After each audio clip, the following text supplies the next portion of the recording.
नमस्कार। Target with Arun sir 13 June 2020। Current affairs in Hindi. हाल ही में अमेरिकी प्रशासन ने अंतर्राष्ट्रीय अपराध न्यायालय के उन कर्मचारियों के विरुद्ध प्रतिबंधों की घोषणा की है जो अमेरिकी सैनिकों और खुफिया अधिकारियों तथा इजराइल समेत संबद्ध राष्ट्रों की अफगानिस्तान एवं अन्य जगहों पर संभावित युद्ध अपराधों की जांच कर रहे हैं। अमेरिकी राष्ट्रपति डोनाल्ड ट्रंप ने इस संबंध में घोषणा करते हुए कहा कि हेग स्थित अंतर्राष्ट्रीय अपराध न्यायालय अमेरिका की प्रभुता को तोड़ने की कोशिश कर रहा है। अमेरिकी प्रशासन के इस आदेश के माध्यम से उन लोगों की अमेरिकी संपत्ति जब्त कर ली जाएगी जो आईसीसी की जांच में सहायता कर रहे हैं। वहीं ऐसे लोगों एवं उनके परिवारजनों को अमेरिका से बाहर जाने की अनुमति भी नहीं दी जाएगी। वहीं अंतर्राष्ट्रीय अपराध न्यायालय आईसीसी ने इस संबंध में अपनी प्रतिक्रिया देते हुए स्पष्ट किया है कि संपत्ति जब्त करने और यात्रा पर रोक लगाने जैसे प्रतिबंध मानवाधिकार उल्लंघनकर्ताओं के लिए होते हैं, न कि पीड़ितों को न्याय दिलाने वालों के लिए। हेग स्थित अंतर्राष्ट्रीय अपराध न्यायालय विश्व की शीर्ष वैधानिक संस्था है जिसके पास नरसंहार, मानवता के विरुद्ध अपराधों तथा युद्ध अपराधों के मामलों में अभियोग चलाने की अस्थायी अंतर्राष्ट्रीय न्यायाधिकार है। इसकी स्थापना रोम संविधि के अंतर्गत वर्ष 1998 में हुई थी।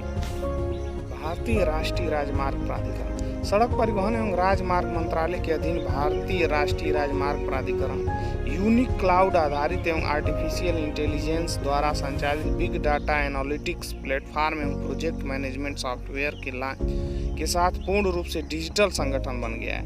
NHAI का समस्त कार्य अब ऑनलाइन पोर्टल के माध्यम से किया जा रहा है। सभी परियोजना दस्तावेजीकरण, अनुबंधात्मक निर्णय एवं मंजूरी अब केवल पोर्टल के माध्यम से किए जा रहे हैं। NHAI का डिजिटलीकरण निर्माण कार्य को त्वरित करने के अतिरिक्त यह सटीक एवं सही समय पर निर्णय लिए जाने का भी सुगम बनाएगा। उल्लेखनीय है कि मौजूदा कोविड-19 महामारी प्रदेश में लगभग सभी संगठनों का कामकाज लगभग पूरी तरह से रुक गया है। ऐसे में पूर्ण रूप से डिजिटल होना भारतीय राष्ट्रीय राजमार्ग प्राधिकरण को बिना किसी असुविधा के कार्य करने के लिए प्रेरित करे। भारतीय राष्ट्रीय राजमार्ग प्राधिकरण NHAI का गठन भारतीय राष्ट्रीय राजमार्ग प्राधिकरण अधिनियम 1988 के तहत राष्ट्रीय राजमार्गों के विकास, अनुरक्षण एवं प्रबंधन को ध्यान में रखते हुए किया गया था। भारतीय राष्ट्रीय राजमार्ग प्राधिकरण को अन्य छोटी परियोजनाओं सहित राष्ट्रीय राजमार्ग विकास परियोजना का कार्य सौंपा गया है। हाल ही में वाइस एडमिरल विश्वजीत दास गुप्ता ने पूर्वी नौसेना कमान ईस्टर्न नवल कमांड ENC में चीफ और स्टाफ के रूप में कार्यभार संभाला है। वह वाइस एडमिरल SN घोरमाडे का स्थान लेंगे। वाइस एडमिरल विश्वजीत दास गुप्ता राष्ट्रीय रक्षा अकादमी के पूर्व छात्र रहे हैं। उन्हें वर्ष 1985 में भारतीय नौसेना में तैनाती मिली थी और वह नौवहन और डायरेक्शन में विशेषज्ञ हैं। वाइस एडमिरल विश्वजीत दास गुप्ता ने मिसाइल वाहक INS Nishank, INS कारमुक, INS Tabar और विमान वाहक दुपोत INS विराट समेत 4 अग्रणी जहाजों का नेतृत्व किया है। वर्ष 2017-18 के दौरान उन्होंने विशाखापट्टनम में प्रतिष्ठित ईस्टर्न फ्लीट की कमान संभाली थी और उसके बाद उन्हें NCC मुख्यालय में अतिरिक्त महानिदेशक के तौर पर नियुक्त किया गया था।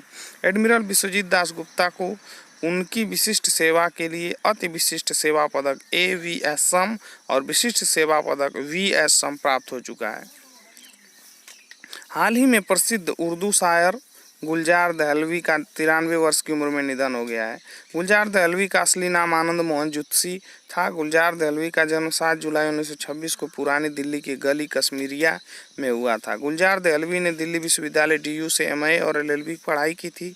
भारतीय स्वतंत्रता के पश्चात जब भारत सरकार ने अंग्रेजी में साइंस रिपोर्टर और हिंदी में विज्ञान प्रगति नाम से पत्रिकाएं शुरू की तो गुलजार दहलवी ने ही उर्दू में विज्ञान पत्रिका शुरू करने के पक्ष में आवाज़ उठाई और तत्कालीन शिक्षा मंत्री मौलाना अबुल कलाम आज़ाद ने भी उनकी उस मांग को समर्थन किया था।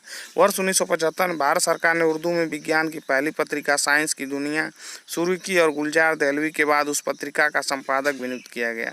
गुलजार दहलवी का संबंध दिल्ली में बसे कश्मीरी पंडितों से है। धन्यवाद।